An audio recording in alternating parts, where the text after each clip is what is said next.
Hey guys, wanted to address real quick the video yesterday when I was talking about salt.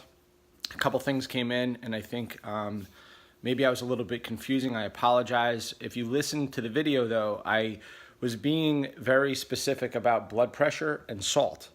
And my point about using real salt, that I use real salt, was specific to this idea of blood pressure. Real salt has a lot of trace minerals.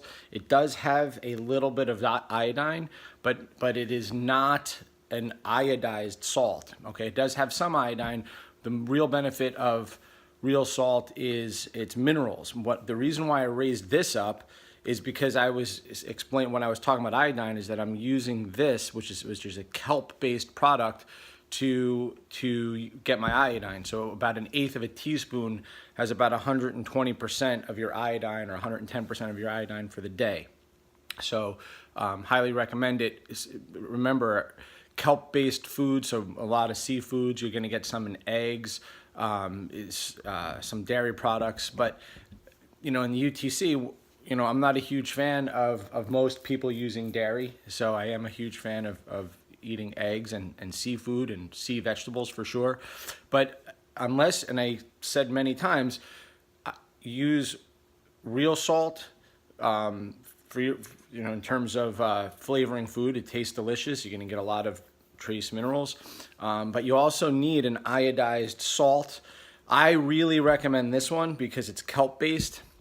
Longer story here, even iodized salt is not very bioavailable. However, the reason why I don't really go into that, even in the manual when we're talking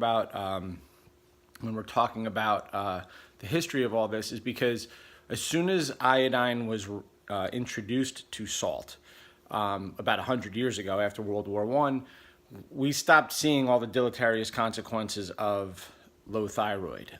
In other words, as soon as iodine started being added to salt, the symptoms went away. So at the end of the day, if you're using iodized salt, we know that the symptoms are going to go away. Much later, we realized that the iodine in salt is only about 10% bioavailable.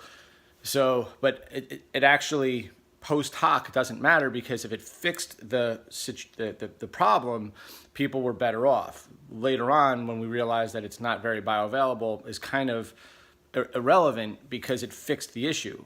But again, if you want to get enough iodine, if you want to be sure you're getting enough iodine, use this like I was saying yesterday. If you want to flavor your food and get a lot of good trace minerals, use real salt.